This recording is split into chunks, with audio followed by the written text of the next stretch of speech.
Swastiastu, Namo Buddhaya, dan salam kebajikan. Halo semuanya, perkenalkan saya Arifa dengan NIM A111251033.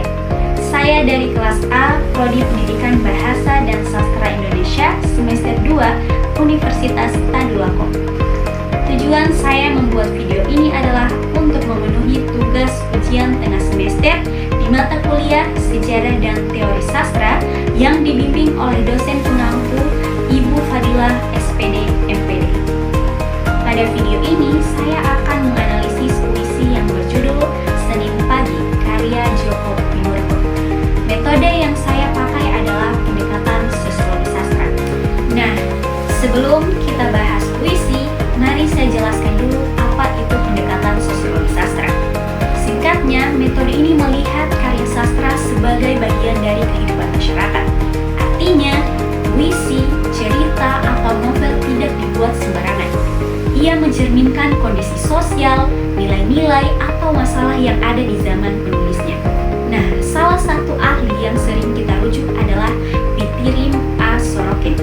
Menurutnya, karya sastra adalah bagian dari budaya masyarakat.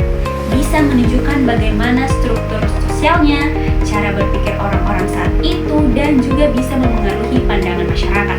Ada 3 hal penting dalam pendekatan ini. Yang pertama, karya sastra sebagai cerminan kondisi masyarakat di zamannya. Kemudian yang kedua, karya sastra sebagai cara untuk mengkritik atau menyampaikan pandangan tentang masalah sosial. Dan yang ketiga, ada hubungan timbal balik antara penulis, karya sastra, dan masyarakat. Nah, inilah puisi yang saya ambil yang berjudul Senin Pagi karya Djoko Pinurbo. Puisi Senin Pagi bercerita tentang seseorang yang harus bangun kerja padahal badan masih mengantuk dan lelah. Dia harus menghadapi banyak hal seperti jalan macet, ponsel yang terus berbunyi, pekerjaan yang banyak tuntutan, waktu makan yang terbatas, masalah uang, cicilan rumah, pulang kerja larut malam, dan akhirnya berdoa untuk mendapatkan kekuatan.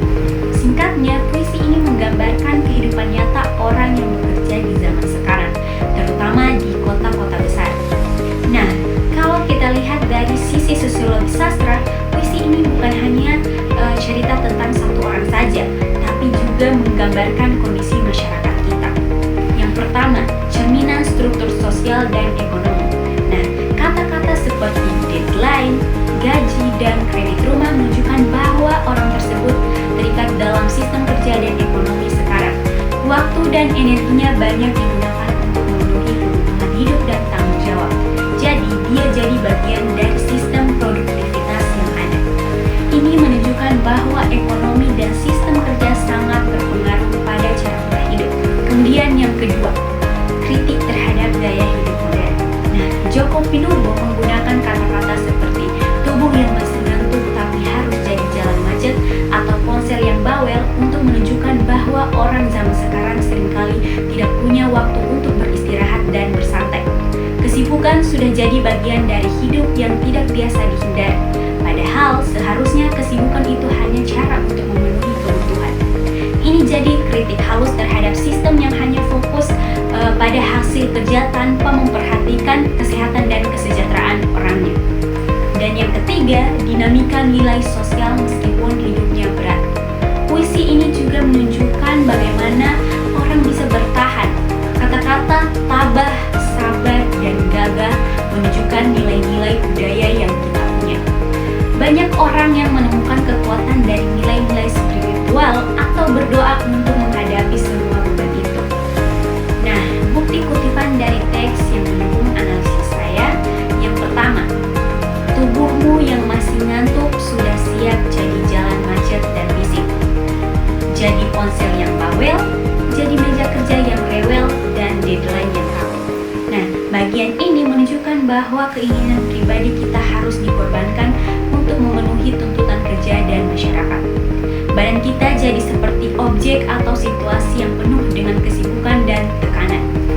Kemudian yang kedua, jadi gaji yang tabah, jadi kredit rumah yang sabar. Kata gaji dan kredit rumah jelas menunjukkan hubungan kita dengan sistem ekonomi sekarang. Kata tabah dan sabar menunjukkan bagaimana masyarakat menghadapi masalah uang dan tanggung jawab dengan sikap yang kuat.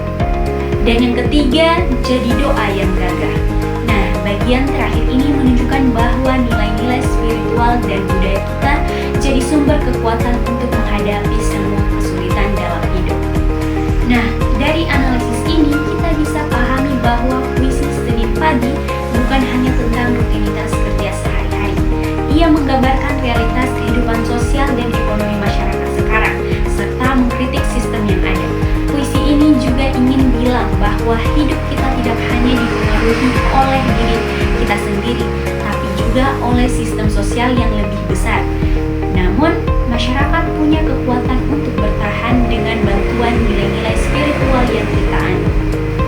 Menurut saya, puisi ini sangat bagus karena bisa membuat kita sadar bahwa hal-hal biasa yang kita alami setiap hari ternyata punya makna yang dalam. Kadang kita tidak menyadari bahwa pola hidup kita dipengaruhi oleh struktur sosial dan ekonomi yang kompleks. Djoko Pinurbo berhasil membuat kita lebih peka terhadap kondisi diri sendiri dan orang-orang di sekitar. Puisi ini juga mengajarkan bahwa meskipun hidup kita berat, kita bisa tetap kuat dengan menjaga nilai-nilai yang kita punya.